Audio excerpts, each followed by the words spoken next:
नमस्कार मित्रांनो, आपलं स्वागत आहे आपल्या आवडत्या युट्यूब चॅनलवर ज्याचं नाव आहे साहित्य संवाद आणि मी आपला युट्यूब मित्र प्राध्यापक डॉक्टर गजानन लोहोबे। मित्रांनो, आपल्याला माहित आहे की आपण या युट्यूब चॅनलवर मराठी साहित्य, मराठी आवश्यक या विषयांचा सिलेबस तर टाकतो, पण शिवाय सणांसंदर्भात माहिती, शिवाय महापुरुषांची माहिती, महापुरुषांच्या आयुष्यातील अशा काही घटना ज्या घटनांमुळे आपल्याला प्रेरणा मिळेल, नवी ऊर्जा मिळेल आणि आपलं जीवन अधिक सुकर होईल। मित्रांनो, अशाही घटनांचा उहापोह आपण या चॅनलवर करत असतो आणि म्हणून या चॅनलवर सबस्क्राईब केलं नसेल तर लगेच सबस्क्राईब करा आणि मित्रांना शेअर करा। चला पाहूया आज वेगळा व्हिडिओ, एक वेगळी माहिती।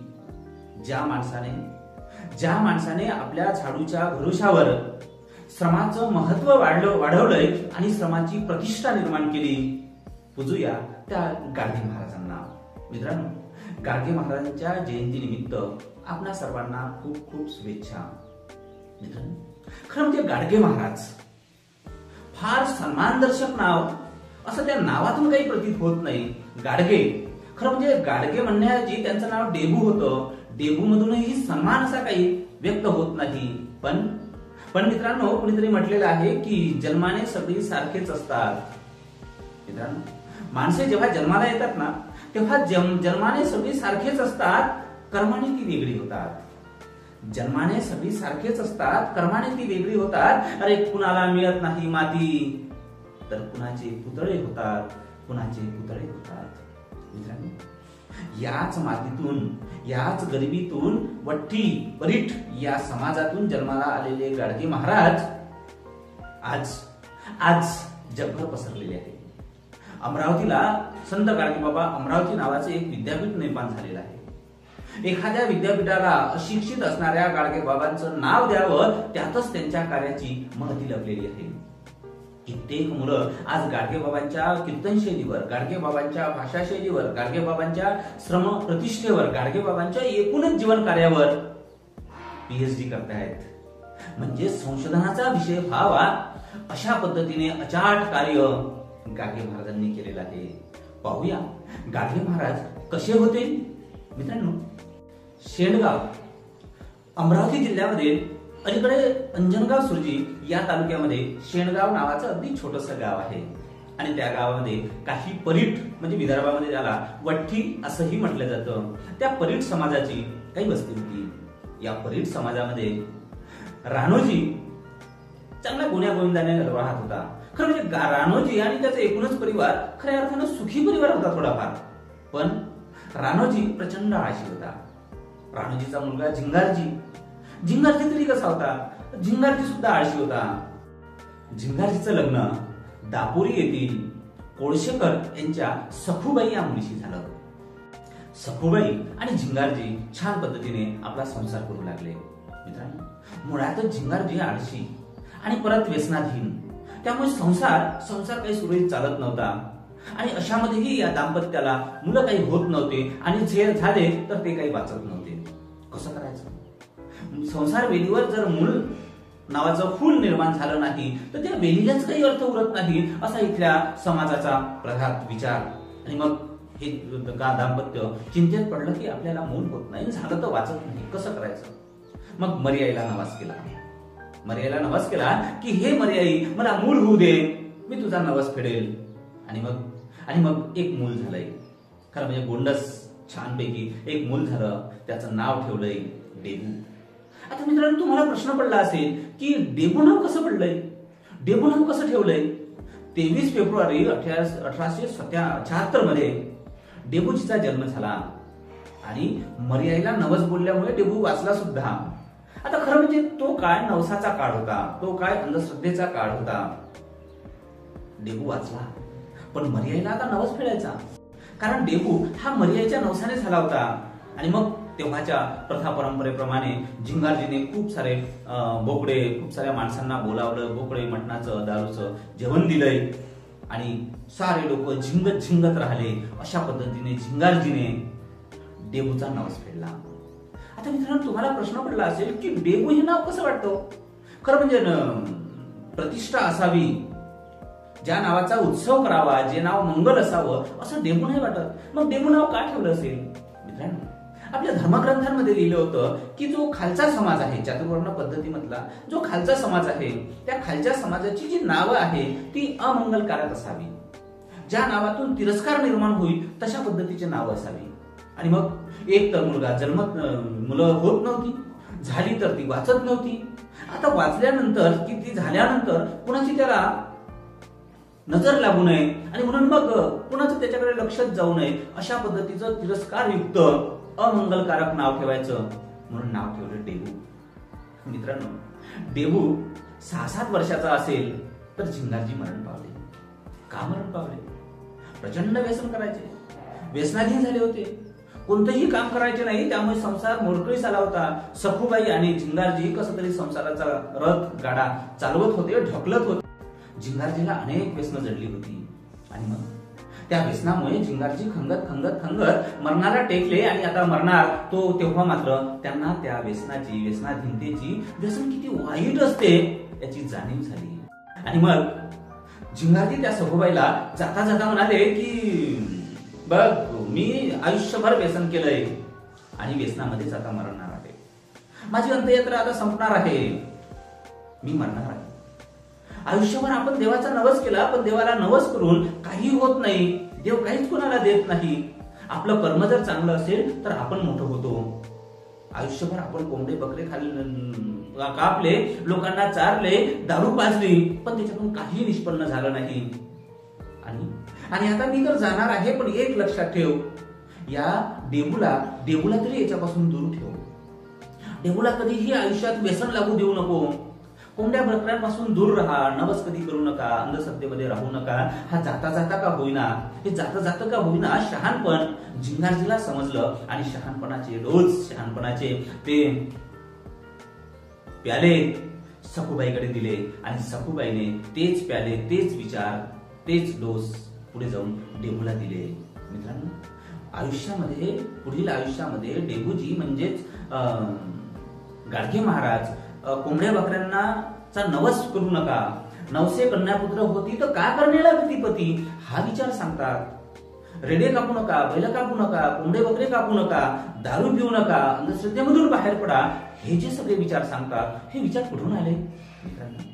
मित्रांनो, गाडगे महाराजांना स्वतःच ठेच लागलेली आहे. कशी ठेच? तर आपला बाप झिंगारजी स्वतः त्या व्यसनामध्ये मरण पावलेले आहे. दुःख 7-8 वर्षाचा लहान डेबू आपला बाप मरतो आहे आणि व्यसनाने मरतो आहे, हे दुःख त्यांनी स्वतः आपल्या डोळ्यांनी पाहिलेलं आहे. काळच पिवळून गेलेलं आहे. आणि मग त्यांनी निर्धार घेतला असेल किंवा त्या कोवळ्या मनावर, तो बाल मनावर तो संस्कार झाला की आयुष्यामध्ये नवस कधी करायचं नाही, कोंबडी बकरी कधी कापायचे नाही, दारू कधी प्यायची नाही, अंधश्रद्धा कधी जोपासायची नाही. बाल मनावर झालेला हा संस्कार, याच संस्कारामुळे गाडगे महाराजांनी लोकांना संस्कारित केलंय. मित्रांनो, झिंगारजी गेले. आता झिंगारजी गेल्यामुळे आपल्याला आधार कोणाचा? मग सखूबाई आणि लहानसा डेबू आपल्या मामाच्या गावाकडे आले. चंद्रभानजी कोळसेकर यांच्या आधारानं दापुरीला आले. आता मित्रांनो, चंद्रभानजीची तरी काय कंडिशन होती? खरं म्हणजे चंद्रभानजी श्रीमंत होते. त्या काळामध्ये परीट समाज सुद्धा काही लोक श्रीमंत होते असं आपल्याला चंद्रभानजी कोळसेकरांवरून दिसते आपल्याला. खरं म्हणजे त्यांच्याकडे 52 एकर शेती होती. 1896-97च्या दरम्यान 52 एकर शेती असावं म्हणजे श्रीमंतीचं लक्षण. पण चंद्रभानजी सुद्धा आळशीच, व्यसनाधीन झालेले, अनेक व्यसन असलेले आणि हिशोबी नाही, त्यांना व्यवहार समजत नव्हता. आणि मग काय झालं की मग एका पाटलाकडनं, एका सावकाराकडनं त्यांनी शेत घेतलंय आणि त्या ते कर्जामध्ये शेत घेतलंय आणि त्या शेताच्या बदल्यात आपली 52 एकर शेती त्यांच्याकडे गहाण ठेवली. आता मित्रांनो, तो अज्ञानाचा काळ होता, निरक्षरतेचा काळ होता. चंद्रभानजीने शेती तर घेतली, पण आपल्याकडे पैसा नाही आहे, उधारीमध्ये शेती घेतली आणि त्या शेतीच्या बदल्यात 52 एकर शेती त्या सावकाराकडे गहाण ठेवली. सावकार हुशार. सावकार दर दिवसाला पैसे वाढवत होता, व्याज कधी कमी होतच नव्हतं. आणि मग एक दिवस सावकार म्हणाला की ही पण शेती माझ्याकडे झालेली आहे, आता माझ्याच नावावर झालेली आहे, एवढं कर्ज तुझ्यावर झालेलं आहे की आता तू कर्ज फेडू शकत नाही. ही सगळी शेती त्यांनी बळकावली. धसका बसला. 52 एकर शेती आपली जाते की काय सावकाराने आपल्या घशात घातलेली आहे, याचं दुःख, याचा धसका चंद्रभानजीने घेतला आणि ते मरण पावले. लहानसा हा 7-8 वर्षाचा 10 वर्षाचा हा डेबूवर मामा मरण पावले याचंही दुःख कोसळलं. आता जगायचं कसं हा प्रश्न पडला. घरामध्ये करता माणूस कोणी नाही, एक आजोबा होते, पण आजोबाच्यानं काही आता होत नव्हतं. जगायचं कसं हा प्रश्न पडला आणि आता लहानगा असलेला डेबूच आता मोठा झाला आणि त्याच्यावर साऱ्या संसाराची आता जबाबदारी आली. पुढे जाऊन डेबूचं लग्न ठरलं. कुंताबाई 7 वर्षाची आणि डेबू 16 वर्षाचा. 1892 मध्ये कमलापूर येथील धनाजी खल्लारकर यांची मुलगी कुंताबाई याच्यासोबत डेबूचा विवाह झाला. मित्रांनो, डेबूचा विवाह होत असताना किंवा डेबूचा विवाह व्हायच्या आधी डेबू कोणते काम करायचा? खरं म्हणजे मामाकडे बैल होते, गुरढोर होते, ते गुरढोर चारण्याचं काम डेबू करायचा. 7व्या-8व्या वर्षी वडील निर्वतले, वडील मरण पावले आणि मग डेबू आणि आई इकडे मामाकडे आली आणि मग मामाची गुरढोर हा शेतामध्ये न्यायचा. अनेक सवंगडी असायचे, अनेक जातीपातीचे सवंगडी असायचे, पण बालवयामध्ये जातीपाती कुठे आपल्या मनाला शिवते? खरं म्हणजे बालवयातच नाही तर कोणत्याच वयामध्ये जातीपातीचा दंश माणसाच्या मनाला करू नये. आणि ते तर त्यांचं बालवय होतं. साऱ्या समाजाचे, साऱ्या जातीपातीचे माणसं सोबत गाईढोरं चारायला जायचे आणि मग दुपारच्या वेळेस एखाद्या आंब्याच्या झाडाखाली ते सर्व एकत्र बसायचे. आपल्या घरून आणलेले डबे एकत्र ते जेवायचे.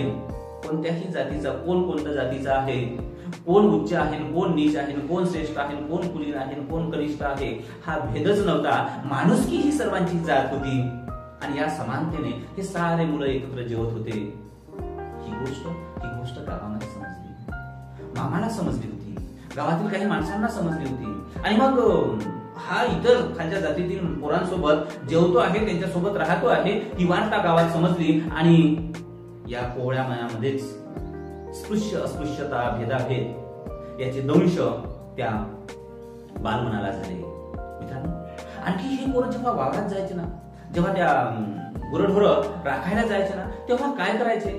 तर यांना भजनाचा छंद जडलाय. आता भजनासाठी काय, तर मग कुठेतरी 2 बोटे घ्यायचे आणि ते टाळ व्हायचे. त्यानंतर काय व्हायचे, तर मग एखादं ते चोंडक, खरं म्हणजे चोंडक जे तुंतुन आहे, तुंतुनाचा किंवा चोंडकाचा जो शोध आहे तो गाडगे महाराजांनी लावलाय. गरज ही शोधाची जन्मी असते असं म्हटलं जातं. मित्रांनो, हे शेतामध्ये जायचे गुरढोर चारायला, तेव्हा यांच्याकडे वाद्य कोणतं, तर मग 2 दगड हे त्यांचे टाळ झाले आणि मग त्यांनी चोंडक्याचा शोध लावला. त्यानंतर मग एक डबकी राहायची, पाण्याची डबकी, ती रिकामी झाली की ते मग तबला व्हायची, ते वाजवायचे. अशा पद्धतीने तबला, चोंडक आणि टाळ याच्यामध्ये छानपैकी ते गाणं म्हणायचे, अभंग म्हणायचे, कीर्तन करायचे. खरं म्हणजे गाडगे महाराजांना भजनाचा संग कुठून लागला, तर या बालवयामध्ये लागला. कीर्तनाची शैली त्यांची डेव्हलप कुठून झाली, तर मग या बालवयामधून झालेली आहे. आणि अशा पद्धतीने हे पुढे जाऊन गाडगे महाराज जे अस्पृश्यता नाकारण्याचा प्रयत्न करतात, भेदाभेद अमंगळ असं म्हणतात किंवा अस्पृश्यता नष्ट झाली पाहिजे यासाठी कार्य करतात. ते कुठून आलं कार्य, तर या बालवयामध्ये झालेल्या संस्कारातून आलेलं दिसते आपल्याला. हाच पुढे प्रयत्न त्यांनी असा केलाय की गावामध्ये ऋणमोचन मंदिरामध्ये एक सर्व जाती धर्माच्या लोकांना सामूहिक भोजन देण्याचा प्रयत्न केला. गावचे लोक बैतरले, गावचे लोक नाराज झाले की गावामध्ये प्रचंड अस्पृश्यता असताना, भेदाभेद असताना, एक जात दुसऱ्यापेक्षा कमी असताना, नीच असताना सर्व लोक एका मांदियाळीमध्ये कसे बसणार, आणि म्हणून मग गावचे लोक बिथरले, चिडले. तो याचा प्रयत्न, समानतेचा प्रयत्न, हाणून टाकण्याचा प्रयत्न केला. पण तरीही मात्र गाडगे महाराजांनी ऋणमोचन मंदिरामध्ये साऱ्या जातीपातीच्या लोकांना एकत्र आणून एकत्र सहभोजन दिलंय. कमी वयामध्येच, तरुण वयामध्येच गाडगे बाबांनी अशा पद्धतीने जात मोडण्याचा, अस्पृश्य भेद नाकारण्याचा प्रयत्न केला.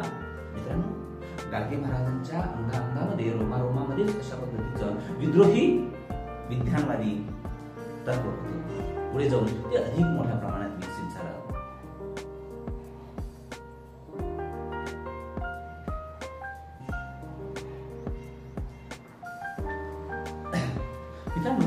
इकडे काय झालं मग की इकडे पण 52 एकर शेती त्या सावकाराने आपल्या घशात घातली आणि घशात घातल्यामुळे ती तो मामाला द्यायला तयार नाही. ही दुःखद बातमी जेव्हा मामाला समजली, मामाने धसका घेतला आणि त्यामध्येच मामाने प्राण सोडला. आता जबाबदारी, घराची संपूर्ण जबाबदारी देवूवर आली होती. इकडे संसार होता आणि संसार वेळीवर छानपैकी एक आलोका नावाची मुलगी निर्माण झाली. आणि आलोकीचा आता आपल्याला नामकरण करायचं आहे. नामकरणाला काय तर मग ठरलेली पद्धत होती की मोठ्या प्रमाणात कोंबडे बकरे कापणे आणि दारू पाहुण्यांना पाजणे, बस ही नवस पेटण्याची आणि बारसं करण्याची पद्धत होती. गाडगे बाबांनी नाकारलं, म्हणाले नको, नाही करणार मी हे. बारशासारख्या मंगल कार्यक्रमामध्ये अमंगल कार्य करणार नाही, कोंबडे बकरे कापणार नाही. कोंबडे बकरे काय माणसांसाठी आहे, कोंबडे बकरे आणि दारू मी पाजणार नाही. नाकारलंय. पाहुणे नाराज, रीत मोडली डेबूने म्हणून पाहुणे नाराज झाले. पण त्या नाराजीला जपतोय कोण, नाराजीला मानतोय कोण? डेबू चालत राहिला आणि पुढे जाऊन मग मुग्दल नावाचा मुलगा झाला. पुढे जाऊन मुग्दल हा मरण पावला. त्या दरम्यान सावकार आणि डेबू म्हणजेच गाडगे महाराज दोघांमध्ये संघर्ष घडला. गाडगे महाराज म्हणाले की असं कसं, एवढं व्याज कसं काय होणार? माझा मामा अशिक्षित होता पण 52 एकर शेती लिहून दिली, याचा अर्थ 52 एकर एवढं व्याज झालंच नसेल. आणि मधल्या काळामध्ये मामा पुन्हा पुन्हा पैसे देत होते, पण सावकार काही लिहत नव्हते, सावकार काही व्याज कमी करत नव्हते. सावकाराने ती जमीन हडप केली होती. त्या जमिनीच्या विरोधात देबू उभे राहिला, गाडगे महाराज उभे राहिले, दंड ठोकून उभे राहिले. सावकार म्हणाला की मी जमीन तुला देणार नाही, मी जमिनीमध्ये नांगर हाकलतो. गाडगे महाराज म्हणाले की असा कसा नांगर हाकलतो, मी नांगर हाकलतो. गाडगे महाराज म्हणजे देबू आणि 2-4 माणसं त्या शेतामध्ये भल्या पहाटे गेले.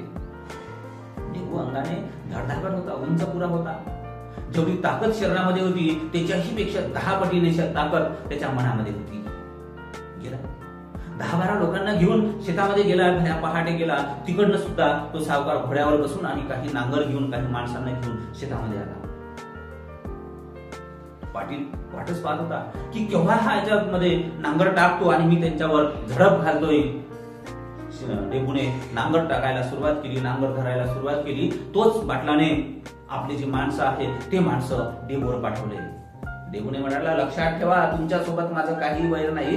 घरादारावर जर तुळशीपत्र ठेवायचं असेल, आपले मुलं बाळ जर प्यारे नसेल, आपले मुलाबाळांवर जर प्रेम करत नसाल तर माझ्यावर या, माझ्यासोबत झगडा. घाबरले ते माणसं. खरं म्हणजे उसने आणलेले माणसं, उसनी शक्ती आणलेली ती कधीही पुरत नाही. घाबरले आणि काही पळून गेले. तरीही पाटलासोबत काही माणसं होतेच. पाटील अंगावर आला. पाटील अंगावर आल्याबरोबर पाटलाला त्याने उलथ पाडलं, पालथ पाडलं आणि आणखी 2 माणसं आले. 2 माणसांनाही त्याने गाडगे बाबांनी देबूने खाली लोळवलं.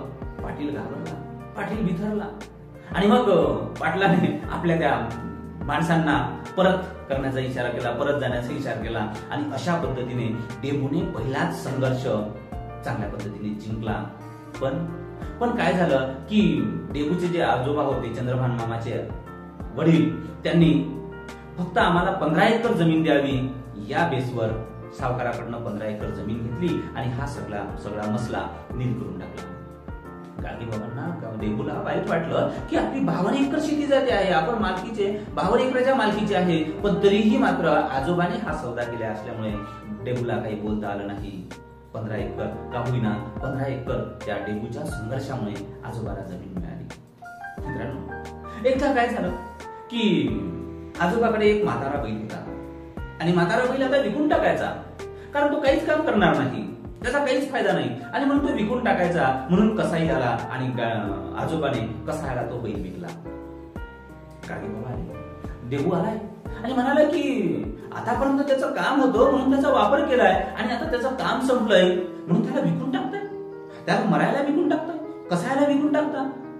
उद्या जाऊन तुमची आई जर म्हातारी झाली तर ती म्हातारी आता तिचं काहीही काम नाही म्हणून तुम्ही तिला खाटकाला विकून टाकणार का? खाटकाला द्याल का? कसायला द्याल का? गाडगे बाबाचे आजोबा नरमले, वरमले. त्यांच्या लक्षात आलं की एखाद्या बैलापासून आपण खूप उत्पन्न घेतलंय, खूप कष्ट घेतले आणि आता जेव्हा त्याचं काम नाही तेव्हा आपण विकणं म्हणजे हे सोयीचं नाही, हे योग्य नाही. आपली आई म्हातारी झाली तर आपण तिला उघड्यावर टाकून देणार का? नाही ना. त्याच पद्धतीने ज्याच्यापासून आपण उत्पन्न घेतलं, ज्याच्या भरोशावर जगलो, त्या गोष्टीला आपण कायमस्वरूपी जपलं पाहिजे.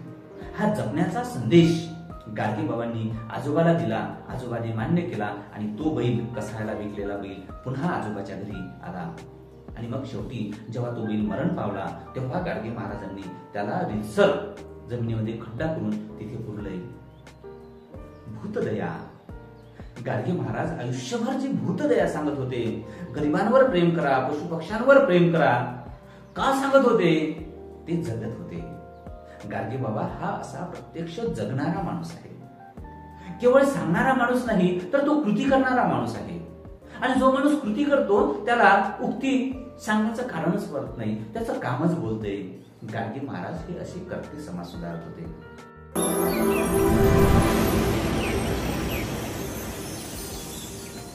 मित्रांनो, आयुष्य गाडगे महाराजांचं अशा पद्धतीने चाललं होतं. डेबूचं आयुष्य संतपणाने का होईना पण छान पद्धतीने चाललं होतं. आलोका नावाची एक सुंदर मुलगी होती, पत्नी होती, आजोबा होते, आई होती आणि अशा पद्धतीने संसार चालला असताना जेव्हा आलोकाच्या त्या बारशाला माणसं आले आणि मटणाचं जेवण दिलं नाही, तेव्हा आपलेच नातेवाईक डेबूला विरोध करू लागले. जे नाही बोलायचं ते बोलू लागले. डेबूला वाईट वाटलं की निवय जेवणासाठी, कोंबड्या बकऱ्यांच्या निवय जेवणासाठी आपल्याच माणसांनी, आपल्याच रक्ताच्या माणसांनी, आपल्याच नातेवाईकांनी एवढं बोलावं केवळ जेवणासाठी. माणसांचं समजणं काय फक्त जेवणासाठी आहे का? माणसं तुटली, दुरावले. फक्त जेवण दिलं नाही म्हणून माणसं दुरावतात. थोडी निराशा आली गाडगे बाबांच्या मनामध्ये. पुढे जाऊन मित्रांनो, मुग्दल नावाचा मुलगा मरण पावला. मुग्दलवर फार प्रेम करायचे गाडगे बाबा डेबू. पण अचानक तो मुग्दल मरण पावला. त्यांना वाटलं की जिता जागता मुलगा आपल्या डोळ्यासमोर मरण पावला, पण आपण वाचू शकलो नाही. माणसाचं मरण एवढं स्वस्त व्हावं, माणसं एवढे सहज मरण पाहावे. मित्रांनो, त्यांनी 1897-99चा दुष्काळ बघितला. त्या दुष्काळामध्ये मामा कसा कंगाल झाला होता, त्या दुष्काळामध्ये माणसं कशी मरत होती, पुण्याला कसा प्लेग आला होता ही बातमी त्याला कळत होती. माणसाचं जीवन हे क्षणभंगूर आहे, नश्वर आहे. याही घटनेचा त्याच्या मनावर, डेबूच्या मनावर परिणाम झाला. मित्रांनो, दुसरं असं की डेबूने गावामध्ये एक संघटना निर्माण करण्याचा प्रयत्न केला. सर्व जातीपातीचे लोक एकत्र करून गावामध्ये काहीतरी चांगलं काम करायचं याचा संघटना निर्माण करण्याचा प्रयत्न केला. पण गावच्या लोकांनी फुटीरवादी भूमिका घेतली आणि ती संघटना निर्माण होण्याआधीच नष्ट झाली. माणसं जातीसाठी माती खातात. माणसं माणसांपेक्षा जातीला श्रेष्ठ मानतात. कोण कोणत्या जातीत जन्माला आला यालाच अधिक महत्व देतात, जे की कर्माला कोणी महत्व देत नाही. माणसं अशी एवढ्या क्षुद्र विचाराची. माणसांबद्दल तिटकारा थोडा निर्माण झाला. आलोकाच्या बारशामध्ये पाहुण्यांची नाराजी, मुग्दलचा मृत्यू, संघटना निष्फळ ठरणं, प्लेगची साथ, दुष्काळ अशा अनेक कारणामुळे डेबूला वाटलं की या संसारामध्ये काही रस नाही. हा संसार नश्वर आहे, हा संसार नष्ट होणार आहे. आपण याच्यापेक्षा काहीतरी मोठं काम केलं पाहिजे. या पृथ्वीवरील माणसांना करोडो वर्षाचा संदर्भ आहे आणि या करोडो वर्षाच्या काळामध्ये आपलं 60-70 वर्षाचं आयुष्य कोण लक्षात ठेवणार? आपण आज जगू पण उद्या कोणीही लक्षात ठेवणार नाही. म्हणून आपल्यासाठी जगण्यात अर्थ नाही. आता आपण याच्यापेक्षा मोठं काम केलं पाहिजे, वैश्विक कार्य केलं पाहिजे असं डेबूला वाटायला लागलं. डेबूच्या आयुष्यातील काही या दुःखद घटनांनी डेबू निराश झाला, नैराश्य आलंय आणि तो आता अध्यात्माकडे वळायला लागला. मधल्या काळामध्ये त्याने एक गुरु पण केलाय, पण तो गुरु पण सुद्धा वाईट होता. त्या गुरुने अट घातली की मला जर गुरु केलं तर माझ्याशिवाय कोणालाही गुरु करता येणार नाही आणि मी जे म्हणेल ते मला आणून दिलं पाहिजे. मग तो गुरु दारू सुद्धा प्यायचा आणि मला दारू सुद्धा आणून दिली पाहिजे. अशा पद्धतीने डेबूला वाईट वाटलं. गुरु हे सुद्धा दारू पितात, वाईट वर्तन करतात, त्यालाही गुरु होण्याआधी सोडून दिलंय. पण डेबूच्या मनामध्ये थोडं नैराश्य आलंच होतं. आणि मग अचानक एक दिवस शेतामध्ये त्या मचानवर उभा असताना कुठून तरी एक संन्यासी आला आणि मग संन्यासी आला तो गाडगे बाबाकडेच आला, डेबूकडेच आला आणि डेबूकडे पाहता पाहता डेबू त्यांच्याकडे आकर्षित झाला आणि हाच जणू काही माझा गुरु आहे, हाच जणू काही माझा आध्यात्मिक गुरु आहे असं डेबूला वाटलं. तो एक एक शब्द बोलत होता आणि ते एक एक शब्द डेबूच्या मनावर प्रभाव गाजवत होते. डेबू आपलासा होत होता, डेबू त्याचाच होत होता आणि डेबू त्यांचाच झाला, त्या गुरुचा झाला. डेबूला एक गुरु भेटला, त्याने कानमंत्र दिला की चलतोस का माझ्यासोबत. डेबू त्यांच्यासोबत गेला. 1-2 दिवस राहिला. डेबू आता अध्यात्माकडे वळत होता आणि अशीच एकदा ऋणमोचीची यात्रा होती. डेबूच्या मनात आता कालवाकालव सुरू होती. संसार एकट्याचा संसार की विश्वाचा संसार, या मोहमायामधून, या मोहपाशामधून आपण बाहेर निघून जगाचा उद्धार करायचा का, जगासाठी काही नवीन सूत्र शोधायचं का, जगाचं कल्याण होईल, जगाचा विकास होईल, माणसं सुखी होईल असा काही नवीन शोध लावायचा का, माणसांसाठी काम करायचं का. नवीन नवीन विचार, समाज कल्याणाचे विचार, बहुजन हिताय बहुजन सुखाय विचार डेबूच्या मनामध्ये येऊ लागले. त्याच्या मनामध्ये ते विचार घोळू लागले. एकीकडे तो संसार करत होता पण त्याच वेळेस दुसरीकडे हे सुद्धा वैराग्याचे, निवृत्तीचे मार्ग त्याच्या मनामध्ये चलबिचल करत होते. ऋणमोचींची यात्रा आली आणि ऋणमोचींच्या यात्रेमध्ये 1 फरवरीला गाडगे महाराज त्या यात्रेमधून निघून गेले. पहाटेची वेळ. आई झोपलेली होती. झोपलेल्या आईच्या चरणावर मस्तक ठेवून शेवटचा प्रणाम केला. म्हणत असेल कदाचित की आई मी आता निघालोय. हा छोटासा संसार सोडून मी मोठ्या संसारासाठी निघालोय. मला माफ कर की तू मला जन्म दिला, पोसलंय, मोठं केलंय, तर हातावरच्या फोडाप्रमाणे मला तू जपलीस, पण मी तुला नाही जपू शकत. मी तुझं आरोग्य नाही सांभाळू शकत, मी तुला सुख नाही देऊ शकत, माफ कर. कदाचित डेबूने आईला माफी मागितली असेल, पण तरीही मनावर मनाचे दगड ठेवून डेबू निघालाय, या जगाचा संसार करायला निघालाय. त्या झोपडीच्या बाहेर निघून अंगावरचे कपडे काढून बाजूला ठेवून तिथे असलेलं फाटकं धोतर त्याने घातलंय. तिथेच एक माठ पडलेला होता. त्या माठाचा अर्धा तुकडा आपल्या डोक्यावर मडकळ पांघरलंय आणि आडवी तिडवी असलेली काठी ते हातात घेऊन त्या अंधाऱ्या रात्री जगाला प्रकाश दाखवण्यासाठी निघाला एक महामानव निघाला. डेबूजीने गृहत्याग केला. डेबूजीने संसार सोडला. हा संसार सोडणं, हा गृहत्याग सोडणं बऱ्याच साहित्यिकांना, बऱ्याच अभ्यासकांना सिद्धार्थाच्या गृहत्यागासारखा वाटतो, तथागत गौतम बुद्धाच्या गृहत्यागासारखा वाटतो. खरोखर असा गृहत्याग होता का? डेबूने का गृहत्याग केला, कशासाठी केला? मग लक्षात येतं मित्रांनो की सिद्धार्थाचा गृहत्याग हा रोहिणी नदीच्या पाण्यावरून झालेल्या संघर्षासाठी होता.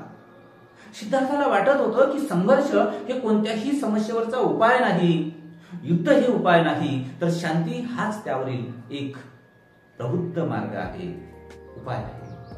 आणि म्हणून राजमहाल असताना, सुंदर पत्नी असताना, गोंडस मुलगा असताना आणि जगामधल्या सर्व सुखसोयी त्याच्या पायाशी लोळण घेत असताना सिद्धार्थाने गृहत्याग केला. डेबूजीने केव्हा केला?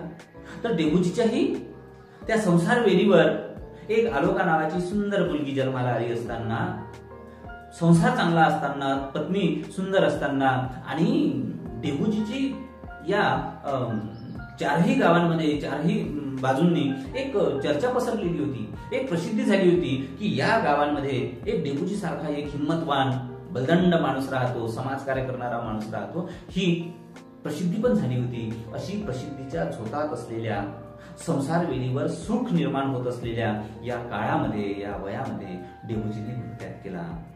बुद्धासारखाच गृहत्याग का? बुद्धाने सुद्धा बहुजन हिताय बहुजन सुखायसाठी गृहत्याग केला. जगामध्ये दुःख आहे, ते दुःख शोधणे, त्याला दुःखाचा अवरोध आणि दुःखाचा मार्ग शोधणे, यासाठी बुद्धाने गृहत्याग केला. गाडगे बाबांचाही गृहत्याग हे घरामध्ये एक सुंदर सुख असताना, सुंदर पत्नी, सुंदर मुलगी आणि सुख असताना गाडगे बाबांनी सुद्धा गृहत्याग केला. कशासाठी गृहत्याग केला? तर मग या संसारापेक्षा, या नश्वर आयुष्यापेक्षा, या क्षणभंगूर संसारापेक्षा काहीतरी अनित्य जे संसार आहे, नित्य काही शोधायचं. तर काय नित्य आहे? कर्म नित्य आहे. कर्म चांगले करायचे. या कर्मानेच बहुजन हिताय बहुजन सुखाय ही जनता करायची. कदाचित हाच तर उद्देश नसेल का? गाडगेबाबांनी, देबूजीने का गृहत्याग केला? तर आपल्याला हे निराशेची 2-3 कार्य दिसते, 2-3 कारणं दिसते मित्रांनो. आणि गृहत्याग केला. गाडगेबाबा निघून गेले. कुठे गेले? कोणालाच पता नाही. 10-12 वर्ष कोणालाच काही पता लागला नाही की गाडगेबाबा गेले, कुठे गेले. अज्ञातवासामध्ये गेले, अज्ञातवासामध्ये गेले.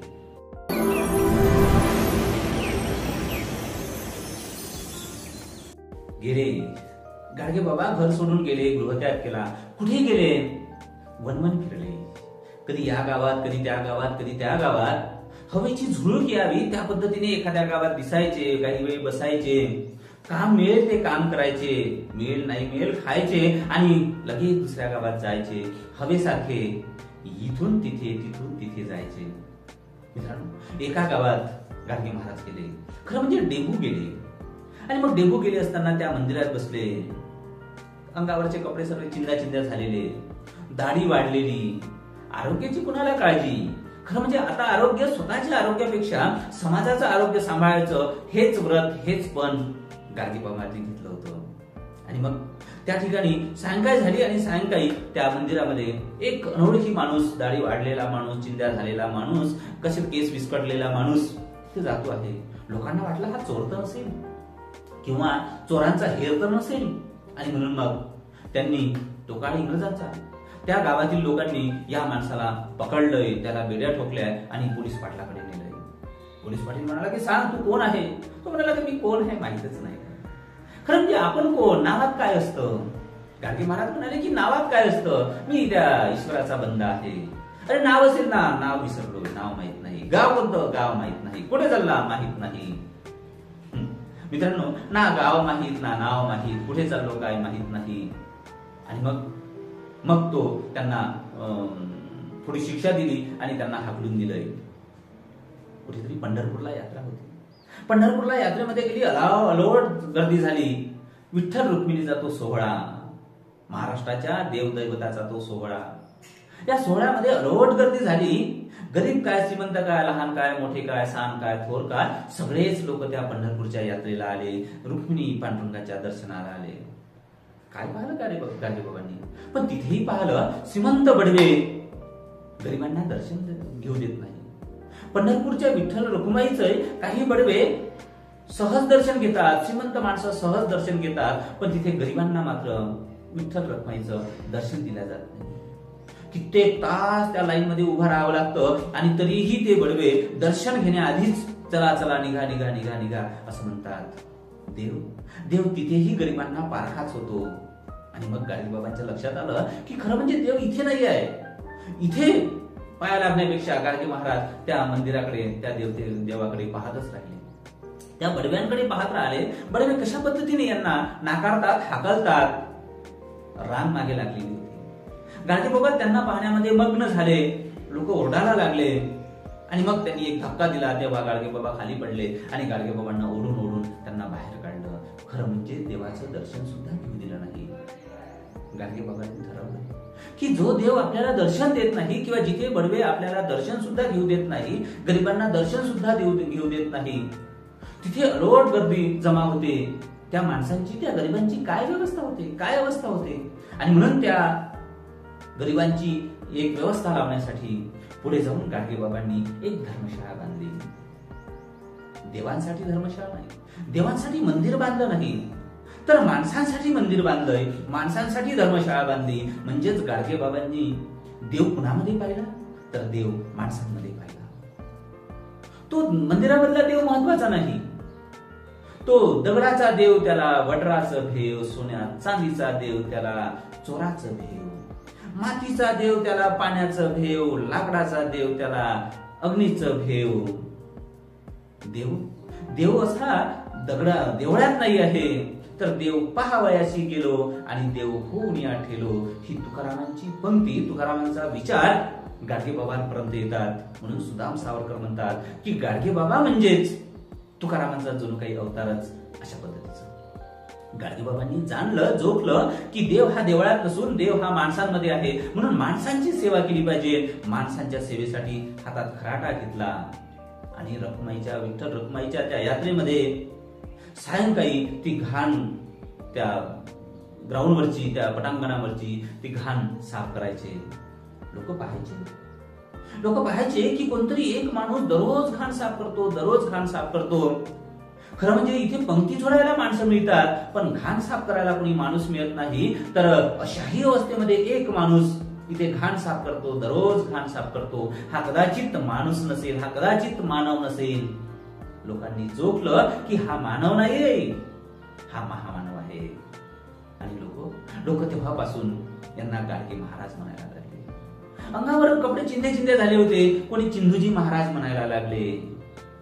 हातात काठी, अंगावर फाटलेले कपडे आणि डोक्यावर ते गाडगं. देबू आता गाडगे महाराज झाले, देबू आता चिंधूजी महाराज झाले. मित्रांनो, खरं म्हणजे गाडगे महाराजांना कशाचीच काही सुदबुद नव्हती. सुदबुद म्हणजे आकर्षण कशाचंच नव्हतं.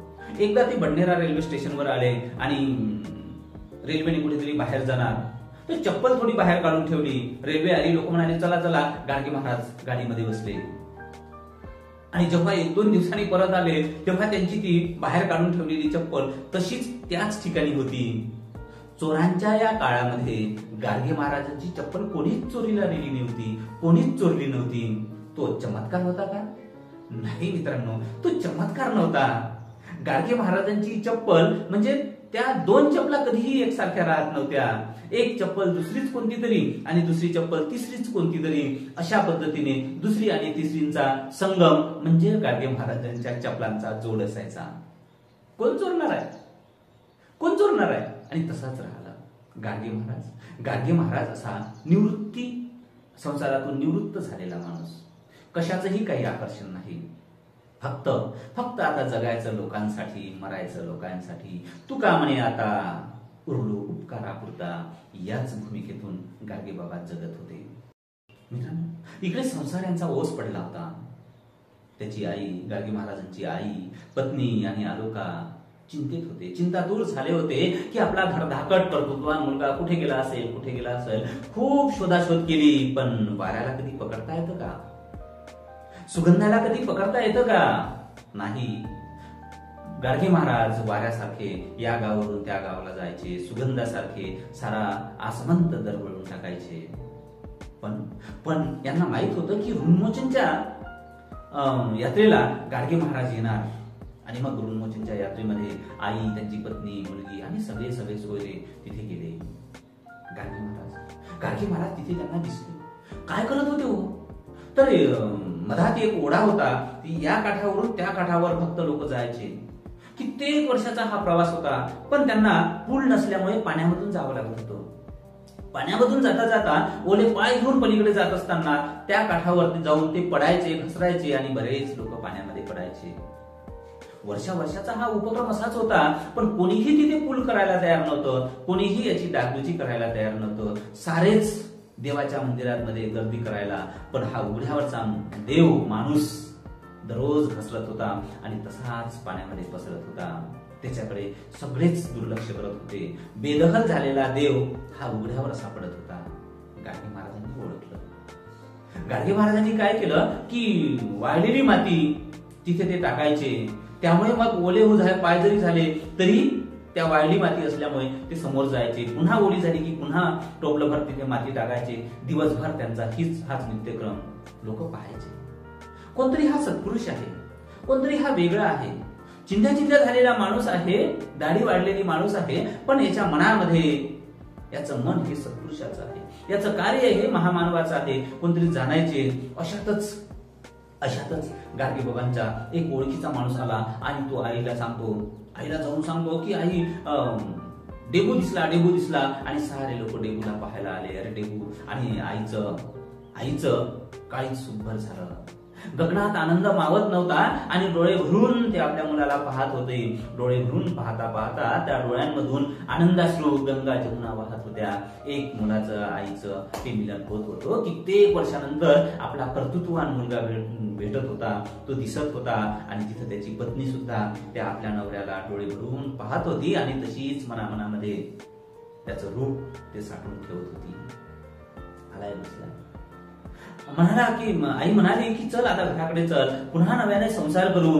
अरे तुझ्यापासून घर ओस पडलेलं आहे, आम्ही उघड्यावर पडलेलो आहे. मुलगा जर नसेल तर त्या घरामध्ये काय राहण्यात अर्थ आहे. पण तो म्हणाला की नाही आई, ज्या पद्धतीने मुग्धर मरण पावला, ज्या पद्धतीने तुझे आई आजोबा आपले मरण पावले, तसाच जर मी मरण पावलो असतो तर, किंवा मी जन्मालाच आलो नसतो तर तू काय केलं असतं. समजून जा मी जन्मालाच आलो नाही, मी मुलगाच नाही, किंवा मी मरण पावलेला आहे. समजून चाल आई, आता तिथे जर पुन्हा मी आलो, त्या मोहपाशामध्ये आलो तर पुन्हा मी अडकून जाईल, एकट्याचा संसार होईल. जगामध्ये खूप दुःख आहे, जग दुःखाने भरलेलं आहे, लोक दुःखाने मरतायत. त्या दुःखांकडे कोणीही पाहत नाही. आपले सगळे सोयरे सुद्धा पाहायला तयार नाही. या दुःखी लोकांचं थोडं दुःख निवारू दे. जिथे पटांगण आहे त्या पटांगणामध्ये मळ साचलेला आहे, घाण साचलेली आहे, मला थोडी दुरुस्त करू दे, घाण स्वच्छ करू दे. हजारो वर्षापासून इथल्या लोकांच्या डोक्यांमध्ये अंधश्रद्धा आहे, नवस सायास आहे. या नवस सायासमुळे कित्येक माणसं मरत आहेत, अंधश्रद्धेमुळे कित्येक माणसं मरत आहेत. माणूस केवळ मरणाचं साधन होतो आहे. थोडं त्यांच्या डोक्यामधला हा अंधविश्वास, अज्ञान काढू दे आणि तिथं प्रकाश फिरू दे. माणसं सुखी झाली तर आपण सुखी होऊ, आपण सुखी झालं तर आपला संसार सुखी होईल. मला एकट्याच करू नको, मला संसारामध्ये ओढू नको, मला आता जगाचा विचार करू दे, मला आता या सृष्टीचा, या पृथ्वीचा, या समाजाचा विचार करू दे आणि म्हणून जाऊ दे. गाडगे महाराज एक तत्वज्ञानाचे शब्द सांगत होता, पण ते तत्वज्ञानाचे शब्द तिच्या मनावर कुठाराघाताप्रमाणे घाव करत होते. काही झालं तर आपला हा मुलगा आहे, मुलगा आपल्या सोबत राहावा, हीच आईची अंतिम इच्छा असते. त्या कोमल हृदयी माथेवर एका मनाचे ते घाव पडल्यासारखे ते घाव पडत होते. पण मात्र दृढ निश्चयी गाडगे बाबा आईच्या त्या वात्सल्याला वळला नाही. तो दृढ निश्चयी होता आणि असाच सांगता तो निघाला. सूर्यास्त जसा अस्ताला जातोय त्या पद्धतीने ऋणमोचनच्या त्या यात्रेमधून गाडगे बाबा निघून गेले. कुठे निघून गेले? कोणत्या गावाचा पत्ता नाही, नावाचा पत्ता नाही, काही सांगता येत नाही. गाडगे बाबा मात्र निघून गेले.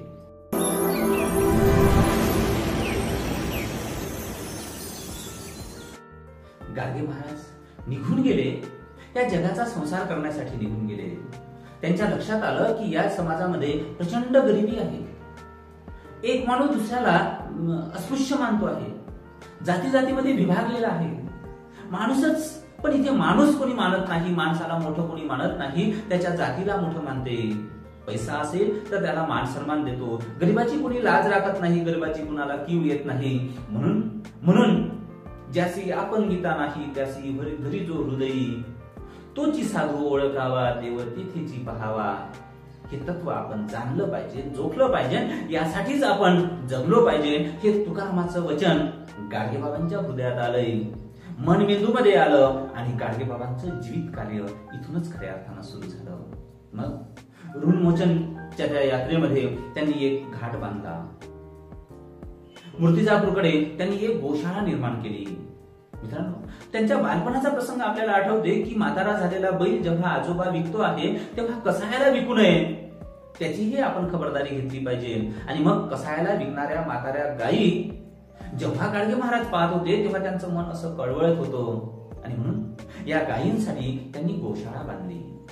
लोकांचे हात पुढे येऊ लागले. एक करता हजारो हात गाडगेबाबांच्या हातासोबत जुळले आणि हजारो हातांचं संघटन व्हायला लागलं. मग पंढरपूरला धर्मशाळा बांधली. जे लोक उघड्यावर राहतात, पांडुरंग रुक्मिणीच्या भेटीला येतात, पण उघड्यावर त्यांना राहावं लागतं, त्यांना एक छत मिळावं, एक अन्नछत्र मिळावं, म्हणून धर्मशाळा बांधली. गाडगे महाराज अशा पद्धतीने कार्य करत होते. गोरक्षण असेल, आपल्या आई वडिलांना म्हातारे झाल्यावर आपण टाकून देत नाही, त्याच पद्धतीने गायींना सुद्धा म्हातारा झाल्यावर टाकून देऊ नये हा विचार गाडगेबाबांनी समाजामध्ये पेरला. गोरक्षण 1950 मध्ये प्रयागला कुंभमेळा झाला होता. त्या कुंभमेळ्यामध्ये अनेक संत आले होते. संतांचा तो मेळा भरला होता. गाडगेबाबांनी सांगितलं की प्रत्येक संतांनी एक एक गाळ पाळा, पण कोणीही तयार झालं नाही. प्रत्यक्ष कृती करायला कोणीही तयार होत नाही. त्या कुंभमेळ्यामध्ये सुद्धा गाडगे महाराजांनी अशा पद्धतीने प्रवचन केलंय. मूर्तिजापूरला गोशाळा काढली. मित्रांनो, मुंबईच्या बांद्रा रेल्वे स्टेशनवर त्यांनी शेवटचं एक कीर्तन केलंय आणि तेच आपल्याकडे उपलब्ध कीर्तन आहे. कुठेतरी अमेरिकेतला एक माणूस त्या ठिकाणी कीर्तन ऐकायला आला आणि त्याच्याकडे त्यांचा स्वतःचा टेप रेकॉर्डर होता. त्या टेप रेकॉर्डर मध्ये त्या माणसाने गाडगे महाराजांचे कीर्तन रेकॉर्ड केलंय आणि तेच एकमेव रेकॉर्ड केलेलं भाषण कीर्तन आज आपल्याकडे आहे, गाडगे महाराजांचं शेवटचं कीर्तन म्हणून. पुढे 6 डिसेंबरला बाबासाहेब आंबेडकरांचा मृत्यू झाला. डॉक्टर बाबासाहेब आंबेडकरांना गाडगे महाराज प्रचंड मानत होते. खरं म्हणजेच ते कधीतरी म्हणाले की बाबासाहेब, तुमची माझी ओळख फार वेळाने झाली हो. जर आधी झाली असती तर मी धर्मशाळा बांधण्याआधी शैक्षणिक शाळा बांधल्या असत्या आणि तिथून मुलांना शिकवलं असतं. ही खंत गाडगे महाराजांच्या मनामध्ये होती. बाबासाहेब गेले आणि गाडगे महाराज ढसा रडले. गाडगे महाराजांचं वय झालं होतं आणि 6 डिसेंबरला जेव्हा बाबासाहेब मरण पावले तेव्हा तो झटका त्यांना लागलाय. 14 नोव्हेंबर 1956ला मुंबईला गाडगे महाराजांचं शेवटचं कीर्तन झालं आणि आता वय थकलेलं होतं. किती काळ माणूस काम करणार? अनवाणी पायाने फिरला. रात्र पाहिली नाही, दिवस पाहिला नाही, अंधार पाहिला नाही, प्रकाश पाहिला नाही. बस तुका म्हणे आता उरलो करापुरता या एकाच ध्यासासाठी आयुष्यभर माणूस फिरलाय. आता थकलाय, शरीर थकलंय, मन साथ देत नव्हतं, शरीर साथ देत नव्हतंय. आणि मग अमरावतीला येताच 20 डिसेंबर 1956ला अमरावतीला त्यांची प्राणज्योत मालवली. आजही अमरावती येथे गाडगेनगर येथे त्यांची समाधी आहे. मित्रांनो, हा माणूस जगलाय, लोकांना जगवलंय. या संपूर्ण प्रवासामध्ये अनेक मोठ्या माणसांसोबत संबंध आले. मग महात्मा गांधी असेल, महात्मा गांधींना गाडगे महाराजांची कीर्ती तिथपर्यंत पोहोचली होती आणि मग महात्मा गांधी म्हणाले की बाबा मला त्यांना भेटायचं आहे. पण गाडगे महाराज कुणाला काही भेट देत नव्हते, स्वतःला तेवढं काही मोठे मानत नव्हते. एकदा गाडगे महाराज सेवाग्रामला गेले. आजचं जे सेवाग्राम आहे ते आधी शेगाव होतं. सेवाग्रामला गेले आणि मग ही वार्ता महात्मा गांधींपर्यंत गेली आणि महात्मा गांधी गाडगे बाबांना भेटायला आले. 2 महात्म्यांचं, एक महात्मा गांधी आणि दुसरे एक महामानव गाडगे बाबा यांची भेट झाली. महात्मा गांधी म्हणाले की बसा खुर्चीवर बसा, पण गाडगे बाबा खुर्चीवर बसले नाही. गाडगे बाबा खालीच बसले आणि 2 महात्म्यांचं, 2 महापुरुषांचा संवाद झाला. पुढे जाऊन एका फैजपूरच्या काँग्रेस अधिवेशनामध्ये सुद्धा गाडगे महाराज आणि काही अनेक काँग्रेस नेत्यांची तिथे भेट झाली होती. मित्रांनो, बाळासाहेब खेर जे महाराष्ट्राचे पहिले मुख्यमंत्री राहिलेले आहेत यांच्या सोबत सुद्धा यांची भेट झालेली आहे. खरं म्हणजे पहिली भेट ही नकारार्थी होती. बाळासाहेब खेर जेव्हा पंढरपूरला गेले तेव्हा पंढरपूरला गाडगे महाराज कुठेतरी कीर्तन करत होते आणि मग यांना असं वाटलं की हा ढोंगी माणूस आहे. ते म्हणाले की हा तू ढोंगी आहे, तू खरा काही साधू नाही आहे. गाडगे महाराज चुपचाप राहिले. पण जेव्हा एका वेळेस गाडगे महाराजांच्या धर्मशाळेचं जेव्हा ऑडिट करायचं होतं किंवा तो खटला लढवायचा होता तेव्हा बाळासाहेब खेर गेले. तेव्हा तिथे हा माणूस दिसला. तेव्हा या माणसांचं मोठेपण बाळासाहेबांना जाणवलं. तेव्हापासून बाळासाहेब गाडगे बाबांना आपला गुरु म्हणायचे, त्यांना मोठं म्हणायचे. बाळासाहेब खेरांची अशा पद्धतीने भेट झाली. मित्रांनो, पंजाबराव देशमुख हे पहिले कृषी मंत्री, महाराष्ट्राचे विदर्भाचे सुपुत्र. गाडगे बाबांच्या कीर्तनाची त्यांना फार जाणीव होती, फार आकर्षण होतं. गाडगे महाराज आपल्याच भूमीमधले फार मोठं कार्य करतात, फार त्यांचा आदर वाटायचा. जेव्हा गाडगे महाराज गेले, मरण पावले, तेव्हा पंजाबराव देशमुख दिल्लीला होते. त्यांची तब्येत बरी नव्हती. तरी सुद्धा पंजाबराव देशमुख तब्येत बरी नसताना सुद्धा अमरावतीला आले आणि अमरावतीला आल्यानंतर ज्या पद्धतीने कबीर गेल्यानंतर हिंदू मुस्लिम त्यांच्या अनुयायांमध्ये संघर्ष पेटला की अस्थी कुणी घ्यायच्या. त्याच पद्धतीने गाडगेबाबा मरण पावल्यानंतर त्यांच्या अनुयायांमध्ये त्या गाडगेबाबांची समाधी उभी करायची संघर्ष पेटला. तो संघर्ष मिटवण्याचं काम पंजाबरावांनी केलं. पंजाबराव आणि गाडगेबाबा यांचे फार चांगले संबंध होते. खरं म्हणजे मित्रांनो, पंजाबरावांचा खडू आणि गाडगेबाबांचा झाडू याने उभ्या महाराष्ट्र जागवलेला आहे आणि तुकडोजींची खंजिरी यानेच महाराष्ट्र दुमदुमलेला आहे. मित्रांनो, पुढे जाऊन आचार्य अत्रे असं म्हणतात की सिंहाला पाहावे वनात आणि गाडगेबाबांना पाहावे कीर्तनात. गाडगेबाबांची महती काय सांगायची. रयत शिक्षण संस्था ज्यांनी निर्माण केली ते भाऊराव पाटील आणि गाडगेबाबांचे फार चांगले संबंध होते. भाऊराव पाटील आणि डॉ. आंबेडकर आणि बाबासाहेब यांचा तिघांचा मिळून एक फोटो आहे. जेव्हा बाळासाहेब खेर यांना काहीतरी चुकीची समजूत झाली आणि रयत शिक्षण संस्थेच्या एका शाळेचं अनुदान बंद केलं. भाऊराव पाटील हे समाजातील लहान मुलांसाठी दलितांसाठी शाळा चालवतात. हे समाजाचं कार्य आहे. त्यांच्या शाळेचं अनुदान बंद करू नये यासाठी गाडगे महाराज बाळासाहेब खेरांकडे विनंती केली आणि लगेच बाळासाहेब खेरांनी रयत शिक्षण संस्थेचं अनुदान चालू केले. बाबासाहेब तर गाडगेबाबांचे आदर्श होते. ते म्हणायचे की खरा मोठा मी नाही तर मोठे तुम्ही आहे. गाडगे बाबांच्या कीर्तनाला बाबासाहेब येऊन खाली बसायचे. एकदा असंच बाबासाहेबांचं भाषण चालू होतं. बाबासाहेबांचं भाषण इथे आहे म्हणून गाडगे बाबांचं तिथे गेले. गाडगे बाबा येणार आहे याची कुणकुण बाबासाहेबांना लागली आणि गाडगे महाराज त्या स्टेजच्या खाली राहिले. एक हातात हार घेऊन उभे होते. गाडगे महाराज म्हणाले की बाबासाहेब तुम्ही खाली या. बाबासाहेब म्हणाले की तुम्ही वर या. बाबासाहेबांपेक्षा वयाने गाडगे महाराज मोठे होते, पण कधीही मोठेपणाचा आव गाडगेबाबांनी आणला नाही. आणि गाडगेबाबांपेक्षा ज्ञानानं बाबासाहेब कितीतरी मोठे होते, पण कधीही बाबासाहेबांनी ज्ञानाचा आव आणला नाही. दोघेही एकमेकांचा प्रचंड आदर करत होते. गाडगे महाराज म्हणाले की बाबासाहेब खाली या, मला हा तुमचं स्वागत करायचं आहे. बाबासाहेब म्हणाले की तुम्ही वर या स्टेजवर, तुमची ही स्टेजवर तुम्ही या. पण गाडगे महाराज स्टेजवर गेले नाही. शेवटी बाबासाहेब खाली आले आणि दोन मानवांचं तिथे मिलन झालं, भेट झाली. शेवटी धर्मशाळेचं सारं काम बाबासाहेबांकडे गाडगेबाबांनी हस्तांतरित केलं. गाडगे बाबासाहेब कायदा मंत्री असताना त्यांना दिल्लीला जायचं होतं, पण गाडगे महाराज मुंबईला आहे आणि ते एका हॉस्पिटलमध्ये आजारी आहे ही माहिती पडली. बाबासाहेब दिल्लीला जाता ते विमान सोडून गाडगेबाबांना भेटायला आले. गाडगे महाराज म्हणाले की बाबा तुम्ही कशासाठी आले, तुमचा एक मिनिट फार महत्वाचा आहे. बाबासाहेब म्हणाले की नाही, त्या एक मिनिटांपेक्षा तुम्ही महत्वाचे आहे, तुमची भेट महत्वाची आहे. कदाचित बाबासाहेबांना माहित होतं की गाडगेबाबांची पुन्हा भेट होणार नाही.